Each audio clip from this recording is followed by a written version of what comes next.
Well, good morning, everybody. It is Heidi Kaisand at Hen Chicks Studio, and I am in our retreat center today. So welcome. We're going to talk a little bit, we're going to learn a little bit, and hopefully have a little fun while we're at it. But I am Heidi Kaisand. I'm the owner of Hen Chicks Studio. We are located in Conrad, Iowa. Also available online 24/7 at henandchicksstudio.com. And sometimes people are like, is that hens and chicks? Whatever. It's one hen and three chicks. So it's henandchicksstudio.com. But we are in Conrad.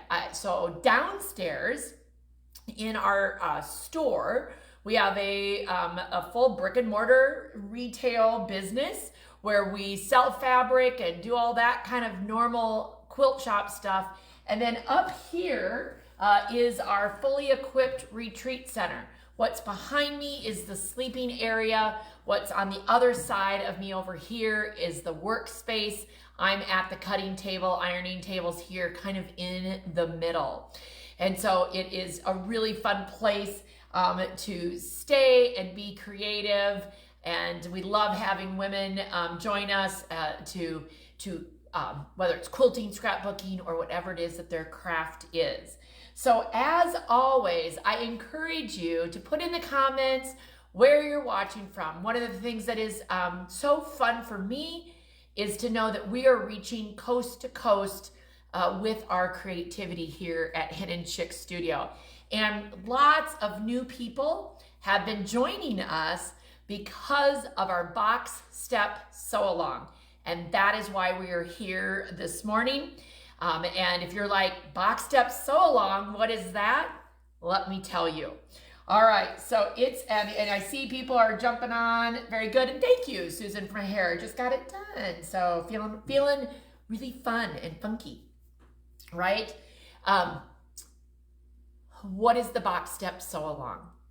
The box step sew along is an opportunity for you to use up scraps, go out and buy some new fabrics, make a great quilt, have some fun, and maybe, if you so desire, have a chance to win some prizes at the end. So everything about the box step sew along is at henandchicksstudio.com/box step. One word, no space in between box and step. If you go to the main page of our website, you're also going to see the box step sew along box. You can click on that. But everything I'm talking about today, where do you download the free pattern? That page. So it's a free downloadable pattern. If you come in the store, I do have some hard copies here that you're welcome to take. So it's a black and white free pattern. If you choose to download the free pattern and that's it, save it for a future time, wonderful. We're glad you liked the pattern and glad that you've got that. If you're like, hey, I need a good project that uses up scraps, then this might be just the project for you. Last week, we started with a fabric selection video. So what I do is I do 4 weeks of videos. Last week was fabric selection. We're going to talk a little bit more about that in a second. Today is cutting. Next week is piecing. And the 4th week is finishing. And each time, I'm just going to be giving you some tips. Now, some of you are already done with your box step and have even uploaded it and have it on the web, and we've gotten it up on the website. That's awesome. There are still tips, techniques, and information in each of these videos that is important to any project. So if you're not doing box step, I'd still listen because I think you're going to gain some piece of information, some tip, little nugget of wisdom that is going to help you with your project that you're currently working on. Okay? And I love it. I love to see people coming on. I see Minnesota. I see Iowa. Keep it up. Keep commenting. I will try to keep up with the comments. And as we get to parts where there might be questions, I'll be glad to, I'll try to answer those on air as well. So you download the free pattern, you make it. You do have to make it the size that it is listed here. So that's 54 by 70 inches or larger. If you say, hey, I like this, but I just need a table runner, wonderful, but not for the opportunity to win prizes. What we're looking for is people who have done the 54 by 70 inches or larger to be entered into the drawings. And those tops, those quilt tops, have to be uploaded by February 15th. The link is on the webpage. Guess where? henandchicksstudio.com/boxstep. You're going to be saying that in your sleep. Okay? So just as you go, you have until February 15th to get the top done. It is a doable project. The girls got theirs done over the course of a couple blizzard days. And I know obviously several people do have it done. And so it's not like it's a project that takes a month to get it done, but we also know that lots of you've got jobs, you've got families. Maybe you only get to sew on Saturdays or in the evenings. So we give you plenty of time to get it done so that you have an opportunity to participate in the prizes, okay? So that is something that is important to know. Of course, it does have to actually be pieced, can't be laid out, showing what you're gonna do by February 15th. If you do not have the top completely pieced, then again, fine. Nobody's going to come and do anything or say anything, but it's just not eligible for the prizes, okay? And I think those of you who hang around with us long enough know I love to give away prizes. I've got several different ideas, and depending on how many people enter their quilts, the more I will try to give prizes so that the mass majority of people, I'll try to give as many prizes as I possibly can. Okay, so download your free pattern, okay? So that's one thing you want to do. Now, let's talk a little bit about last week's video, just in case this is the first video you're watching. Again, go to the henandchicksstudio.com/boxstep, and you will find 2 videos about fabric selection. The first video was a 45-minute, roughly, interview with Kate Colleran, who is the designer of the project. Oh, just oodles of information, oodles of ways of approaching fabric selection. And I think that many of you walked away from that video feeling like you gained a piece of information. So I encourage you to go back and watch that. Then, because there was a blizzard and I was home and was really thinking about everything that Kate had taught us, I took it one step further and did a video on Friday last week. And again, that video is on henandchicksstudio.com/boxstep, and showed, I'm going to say I put some words over the diagram and put some colors in rather than just gradient shades of gray like are here. And I showed Goldie and Virginia's version. I showed my versions. I have a couple of different things. I eventually did one of showing Stacy's version, not in that particular video, but in a different time. And this project is all about color placement. All you have to do is go to henandchicksstudio.com/boxstep, scroll to the bottom, and you're going to see the first 4 quilt tops that have been submitted and I have posted. All 4 of them completely different. Now, one of those is Goldie's and Virginia's, and so I brought it with, and I'm going to step back here. I think you'll be able to see it. This is their quilt. Now look and see if you can, I'm trying to see if you can see all of it. This is their project, and is absolutely fun in the fact that the black pieces are spinning. Okay, so I can see that you saw it there. I was trying to make sure you could see it. I'm going to come up a little closer so you make sure you can hear me. Is that the way they put the blocks together, and this is something that Kate talked about, is that she loves secondary designs as blocks are put together. And so you can see that Goldie Virginia's has these black spinning wheels. The other three look completely different, and it's fabulous. All of them are correct. All of them are great. It's a great lesson in color placement. So just want to point that out, have you go and look at those. If you haven't selected fabrics, maybe it'll make a difference to you, or maybe you just say, I love the version I'm going with. Awesome. They're all good. We love everybody's versions of that. So certainly that's something that you'll want to check. All right. And again, if you're listening to this for the first time, download. I would love to have my phone ding, ding, ding that you're downloading the pattern for free today. Again, the only deadline is February 15th for getting your top done. Other than that, you can start today, okay? You can start tomorrow. Again, and you can finish anytime. It's just that if you want to be eligible for prizes, is that deadline for February 15th. Okay. So today, the time we have together, I want to talk about cutting. And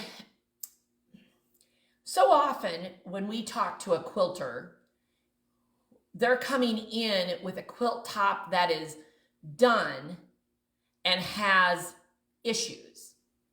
So it's hard sometimes to diagnose what the problem is, because you literally have to go all the way back to the beginning, okay? Cutting is a critical step. If we are not cutting accurately, then next week when I talk about piecing, it's going to be hard to piece accurately. So taking the time to understand what tools you're using and a few tips and techniques is important. So that's the kind of thing I want to go over this morning with you.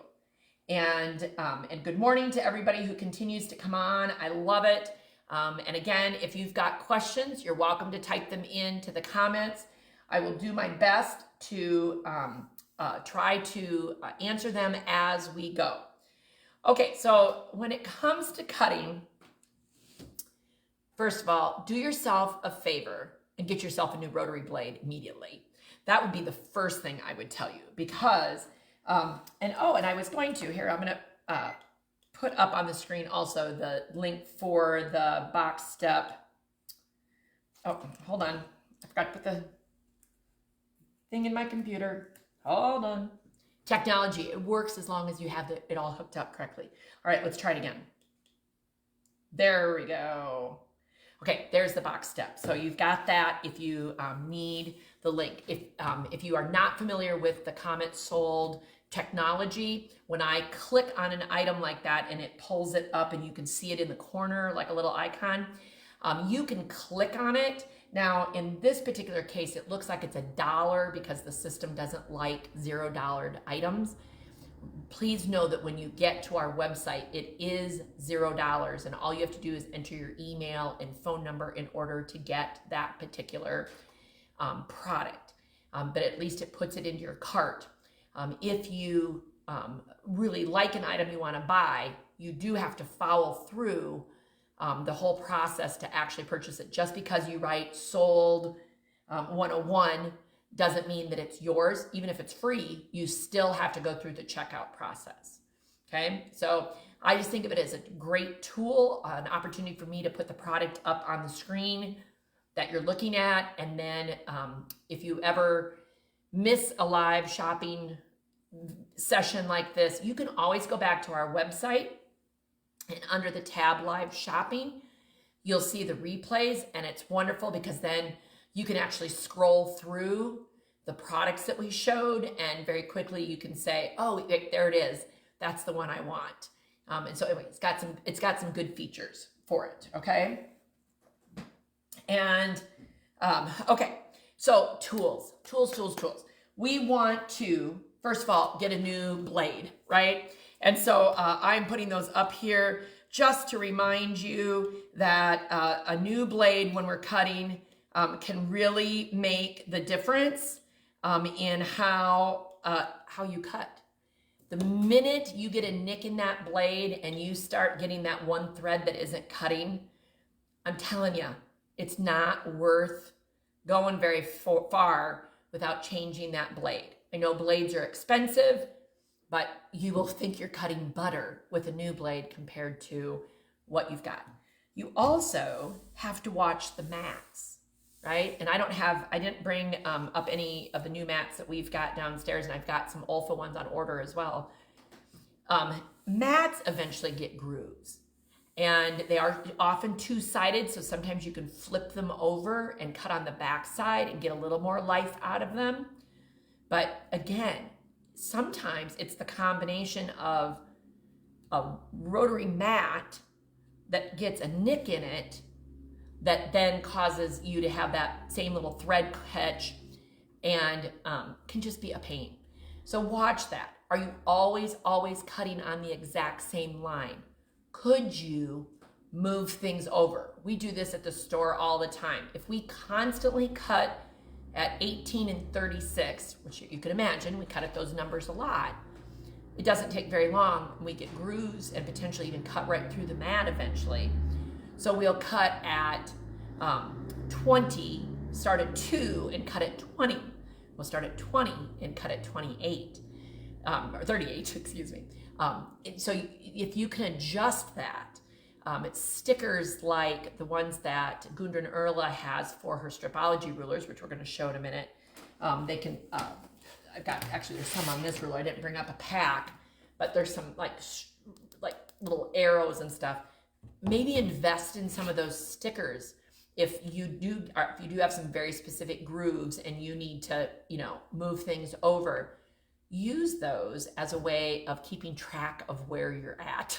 Because I don't know about you, but it's easy to get off, or I start daydreaming, and goodness gracious, I can cut things wrong all the time, right? And so that is something else you want to think about, is the mat, okay? The rotary cutter itself, again, all of these pieces are investments, and you can get some inexpensive pieces of all of these things that I'm talking about, but I can tell you over the course of time, the amount of time that you're going to use these items, you will appreciate the investment by getting the ones that matter. Sort of like, I'm gonna say, when I go to the grocery store, if I'm getting a can of cream of mushroom soup because I'm blending it in with 6 other things, then often I just get the generic brand of cream of mushroom soup. I get it, right? But if I'm featuring, I'm trying to think of a really good item that I don't skimp on, kind of thing. I don't even know. Let's even say chocolate chips, right? Because chocolate chip cookies are really good, right? And sometimes the off-brands are okay. But man, there is nothing that beats a Nestle chocolate chip, right? I could eat those right out of the bag. So I'm going to invest the extra $1 or whatever it is to buy that name brand, because I know the quality is always going to be there. And so you've got the same thing with these items, right? I tend to like the Olfa rotary cutters preference. There's two different sizes and 2 different handles. So I'm going to just make sure that you understand that. We have a 60-inch and a 45-inch millimeter. Okay, and I'm going to just click on a couple here so you can see those. Okay, and the 45 is it's referring to the size of the blade. So 45 millimeter is small, 60 millimeter is big. Personal preference, people. It really is. I like the big one. I like how it fits in my hand. I just like the size of it. I feel like I've got good control of it. I don't know, I like that. So I'm a 60 millimeter gal. Plenty of people are 45 millimeter. Nothing wrong with it. Okay, so these are what I refer to as the straight handle. Then we have ergonomic. in both of those. 45 and 60 in the ergonomic. I'm gonna take a quick drink. Wet my whistle. This handle, you squeeze it, and the blade comes out.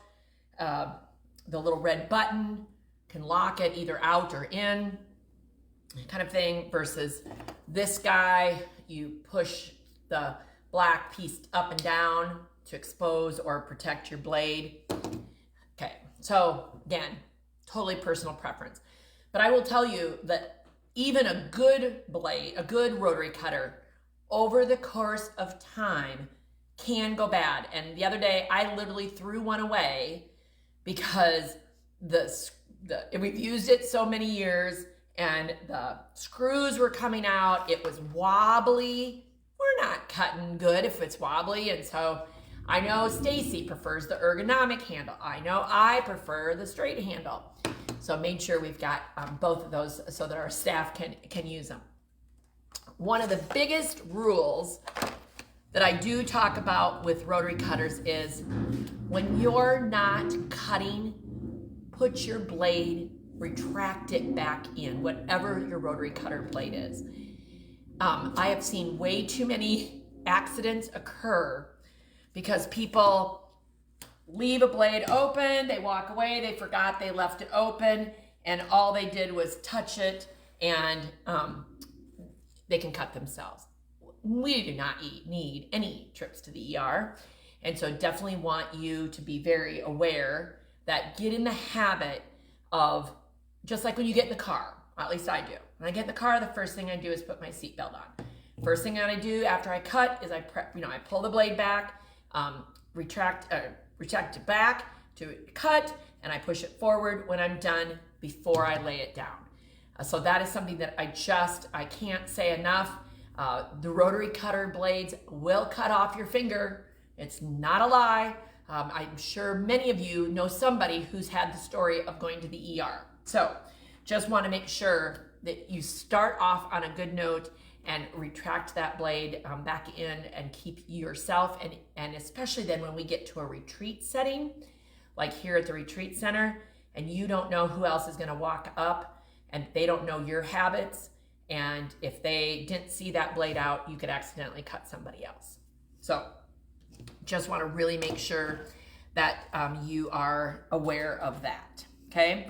So again, then a fresh blade, always good to get what you need there. Okay, then we're going to talk about rulers for a minute. And I grew up, my grandmother taught me to quilt. We did not have rotary cutters. We did not have a lot of tools. As I say, my grandmother made 175 quilts with a scissors, a needle and thread, and that's all she had. You don't need a ton of tools, but boy, have those tools made some of our lives much easier and much better. And so I sometimes hold out on particular tools because if I'm going to invest in something, I want that tool to do more than just one thing. And so I started my basic rotary cutting with a typical 8.5 by 24-inch ruler. This one happens to be an old OmniGrid, the one that's been around here. We have the Quilter Select 8.5 by 24 downstairs. I think I've got that one there to pull up so you can see that. And again, we could go over brands and brands and brands. I'm a small store, can only carry a few brands. So I definitely have hand selected some of my absolute favorites. This Quilter Select 8.5 by 24-inch ruler is a favorite. Love that.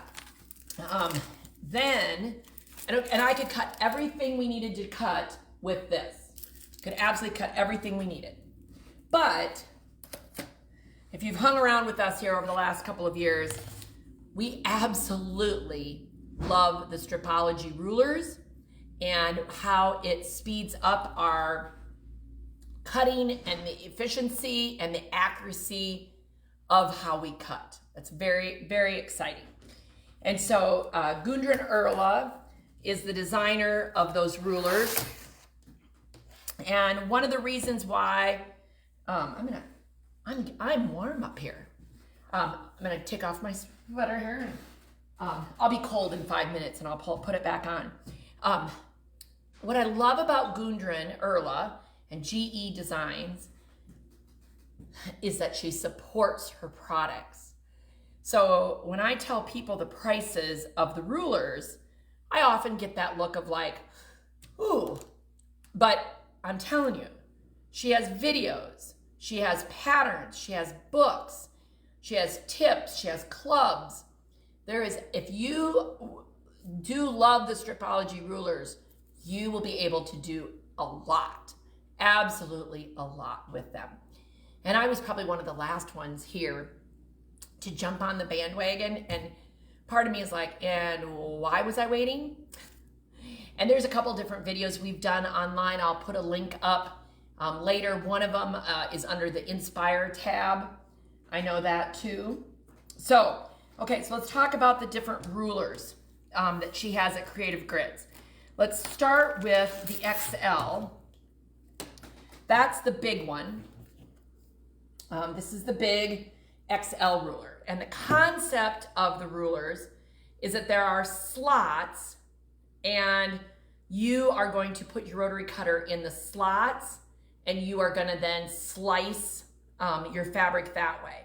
And I'll demo for you in just a minute what that is. So this is the biggest one. This one I love because I can basically take a fat quarter, fold it in half, and easily fits underneath this board, okay? Underneath the cutting. So that's the biggest one that they have. And then there is the squared. And let me see here if I can get that. And I see people are jumping on saying that they also use their Stripology rulers, so I love that. There are two minis that she's got. One is the mini squared and then the quarter mini. And let's see, where's the other guy? Oh, right here, there we go. So there's two of the minis. The first question we get asked is, which one do I need? Well, and I would love it. I would love anybody who is watching and is telling me that they have Stripology rulers, if they agree or disagree with my thought process on this. First of all, I would tell you, eventually you want them all because each of them has a different, can have a different purpose and can make a certain task easier. But if I were gonna start with one, I would start with the XL because you can do the littlest things with the XL. It's just that you've got a bigger ruler to manage versus you can't take the mini and easily cut a fat quarter up, okay? So I would absolutely start with the XL and ask for that one if you need a Christmas gift or a birthday gift. I know Christmas is just over, but maybe you need birthday. And then I would work down and get each of them because again, because of their size, each of them has a different purpose. Okay, so that is the Stripology and love that. Okay. The project that we're talking about, Box Step, is all 2.5-inch strips, which is wonderful because I'm going to say again, Gudrun Erla, she talks about that if you ever have waste or excess when you're done with a project, just cut it into like 2.5-inch strips or 1.5-inch strips, and then have a bin of those ready for a project in the future. And she's very organized that way. And in fact, a couple of her books are designed for 2.5-inch strips or 1.5-inch strips. So definitely, again, she supports what she says. This particular project, again, 2.5-inch strips, could start with a jelly roll or some type of a 2.5-inch wide strip and cut it then down to what you need. So that's an option. But I think what a lot of you are doing, and this is what we're encouraging, is use your stash. Even when I went through pulling the fabrics for my project, it's like I think, oh, it's going to take and use up all these scraps. Well, it doesn't use as many as you like, but at the same time, it does get a little dent in that.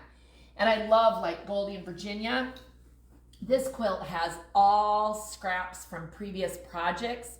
So I can go through here and I can see, like, there's the dog fabric when we did the dog quilt, and this is a fabric from a piece quilt they finished of mine. I love that. I love being able to see all those fabrics. It almost becomes a memory quilt kind of thing. Okay, so how would I cut 2.5-inch strips? So if I were, I'm gonna get this first piece. If I were the owner of a straight ruler, 6.5, 6-inch wide, 8.5-inch wide, whatever it is, if I were just going to need to cut my 2.5-inch strips and cut them into squares and rectangles, I've got here, I've just got a scrap. These are my salvages here, and not an extremely well pressed piece. I apologize, I didn't get that extremely pressed. I do like to press fabrics before I cut them if they have a lot of wrinkles in them, because that can affect your cutting. And so I'm gonna say it this way: the more prepared, the more, I'll say, perfect each of the steps are that you have as you go through a quilt. So the better your fabric is prepared before you start cutting, the better your pressing is, which we'll talk about pressing tips next week. All of those steps, the end result of your quilt will be better. So take a little time and do that. And I just was having trouble with the iron this morning, getting hot fast enough. And so I didn't. This other piece is a little better. But don't just take it out of a wad in your bag and start cutting. But when you are cutting, I always put the selvages together, find the natural fold of the fabric. And I know I can't change the camera angle. We don't have fancy cameras here. So you'll have to just sort of, I hope, get to see from the position that you're in how I'm doing things. So I've got my selvages. I pull my fabric up, and I am going to bring that fold about up to where the selvages are, okay? And at that point, I have 4 layers of fabric. I think that 4 layers is a really good number to cut through. I've done 6. I can make it work, but I don't know that I'm as accurate. Again, the more layers you have, sometimes your accuracy decreases. You could cut 1 layer at a time. I know a woman who does that. If you have time, go for it. I don't think it increases your accuracy, just increases your time. Personal preference. You certainly would be able to fussy cut. You'd be able to make sure you had exactly what you wanted. Okay? But if I have a straight ruler, I have to straighten the right edge of my fabric so that I can get a straight edge. I'm going to make the assumption that the fold down here is straight. So I'm going to line up one line, and this piece is wacky, but we're going to go with it. I'm going to line up a line, doesn't matter what line, with the fold at the bottom and say, is it accurate? Then I can look on the side, and again, this piece is quite wacky. It was probably the end of a bolt. And so I want to know that this edge is straight, and I'm going to straighten this edge with my ruler. I did not bring up the gypsy gripper, which is another tool that we do use a lot around here, and I don't know why I didn't grab it, because all of a sudden when I don't have it here, I'm like, where is it?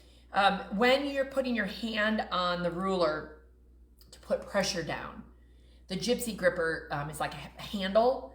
It just helps you disperse more of the pressure that you're putting farther out on the ruler. And on this type of a ruler, it comes in very handy. That doesn't necessarily work for like stripology rulers. You can't do that, but they have a non-slip stuff. So I'm going to put my hand down and keep my hand sort of in the middle of the ruler. So if my rotary cutter were to accidentally jump the edge, that I'm not cutting anything. I'm retracting my cover back, and I'm putting the blade on the off of the fabric, 45-degree angle. I'm using my finger to give some extra pressure. I'm kind of leaning that blade up against the ruler, but I'm not cutting into the ruler, okay? And then when people are learning to cut or trying to figure out why they can't cut well, this next step, it's such a delicate push down and forward all at the same time at the right pressure. And a lot of times, and there's a certain sound that cutting through all the layers makes, so that you can get the feel of whether you went through that fabric before you ever even pull the ruler up. A couple other things, and some of these things apply whether I'm working with a straight ruler or a stripology ruler. I never want to see sawing. I don't want to see cutting back toward me. It is always down and away, and it's a single cut. If you're sawing your fabric, and you don't obviously have to admit that at this moment, but if you're sawing your fabric, something is wrong. Either your blade is dull, you're not putting enough pressure, but your accuracy just went because that edge is going to become uneven. Just there's so many things that aren't going to work. So if I go down and forward and it doesn't cut, I would repeat the same cut before I lift my ruler, and then I would have a scissors handy if I needed to fix it. So let's give it a try. When I get to the end off the fabric, I'm pulling the ruler or the rotary cutter up, protecting the blade, laying it down. Then I'm going to pull up my cut, which I did cut through all 4 layers. So I now have a straight edge on the right and a straight edge on the bottom. Now the difference you're going to see between this ruler and the next ruler is that at this very moment, I have to move my fabric or move my mat or move my body, okay? So I'm at one of our cutting height tables here in the sewing room, or in the retreat center. And ideally what I would do is I would just walk to the other side, so I don't have to move my fabric, don't have to move my mat. I would just go to the other side and do it that way. Or I could just spin my mat and do it. The reason, obviously the less you move your fabric, the more accurate your cutting is, because you have a chance of, I'll say, making those edges uneven and that kind of thing. So, but for today, because of the situation here, I am going to just gently rotate my fabric, because I now am going to cut from the left to the right. This edge is now straight. This edge is straight. When I put the ruler down and find the measurement that I need, 2.5 inches, I'll lay it down here and then we'll keep talking. And I love this because it does, that one edge has the 1/2 inch already on it. So I'm gonna line up marks here. I'm gonna come all the way down the side. What I just did was I put the ruler over the piece that I'm going to need, so I'm in essence protecting it. So if I take this rotary cutter and go woo and have a big wide something or another, hopefully I have enough extra that I'm okay, and I've protected that one piece that's under the ruler, making sure that I have my 2.5 inch strip, okay? So again, rotary cutter down, blade out, press down and forward, up, close it up, lay it down. And then I just very gently pull it away and see that I made sure that I cut it. Then I would move my ruler, again, line up with the cut edge, cut folded edge, pressure down on the ruler, and cut, okay? And I'm gonna stop there because I'm gonna turn this. Now, for this particular project, I need both 2.5 and 2.5 by 4.5 inch pieces.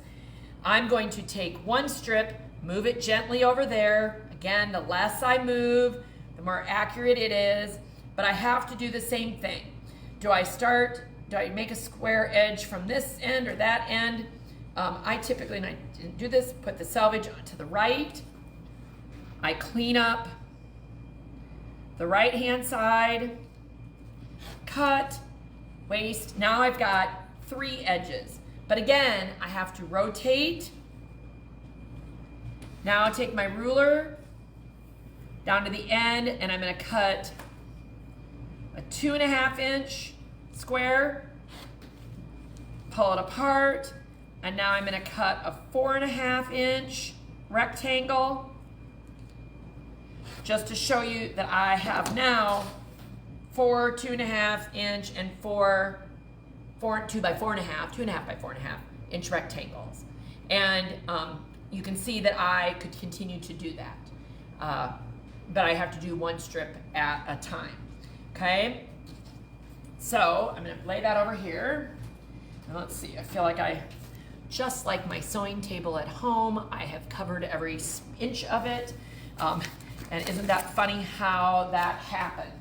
And if you aren't familiar with our retreat center, this is a great place to be able to cut projects and to work on stuff because we do have lots of table space and can spread it out. We have both public and private retreats, and my daughters are already set up for the public retreat that's happening this weekend. So if you still would like to come, you're welcome to. Just give us a call and we'll be glad to get you on the list. Okay, so now I want to do the exact same thing with the stripology ruler. So again, I've got my fabric, I'm folding it. Yeah, these are some ends of bolts that are quite wacky, but it'll work. Let me get my XL. Okay. And if you've got questions, please put them in the comments and I would be glad to help.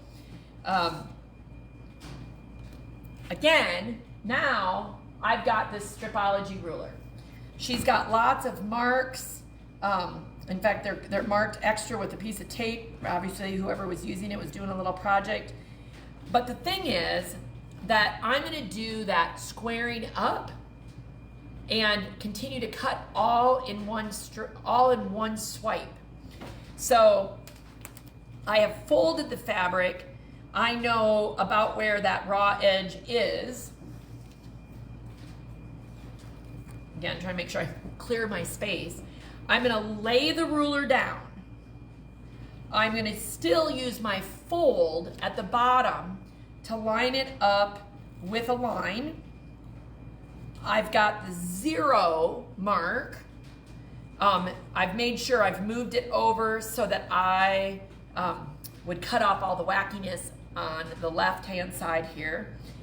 And then I'm literally still gonna cut from left to right, but I've omitted that step where I trim on the right, rotated the fabric. It's all gonna happen all at once. Now, oh, and somebody got the XL for Christmas. Woohoo, what a great gift. I'd be very excited about that. So a couple of things about the stripology ruler. Again, sharp blades and making sure that you've got a good sharp blade. Also, you have to know that depth of pressure that I was talking about with a straight ruler. You've got to have that down pat before you start doing this, because if you go through this lightly, I can guarantee you're not going to cut all the way through.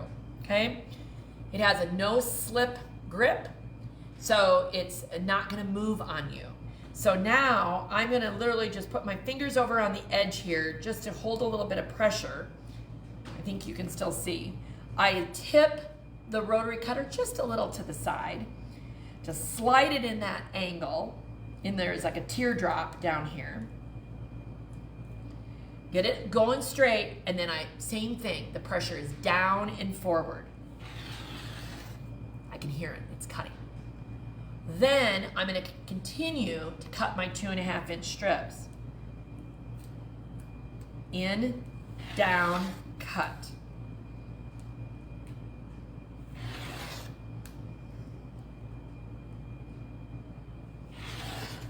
Okay, I'm gonna stop there just so you can see. I'm gonna pull the ruler up, and all of a sudden I can pull my waist up, and this is the end I'm not cutting. I cut 3 strips. Oh, and see, I let up right at the very end, and I missed like literally 1 thread at the very end, but I'm gonna get that, okay? I always keep some kind of a sharp snips with me at the cutting table because, again, it happens, right? Okay, now, and again, this isn't pressed quite well, but I'm gonna leave that. So again, my ideal situation is that I would, this is also where rotating mats come in really handy.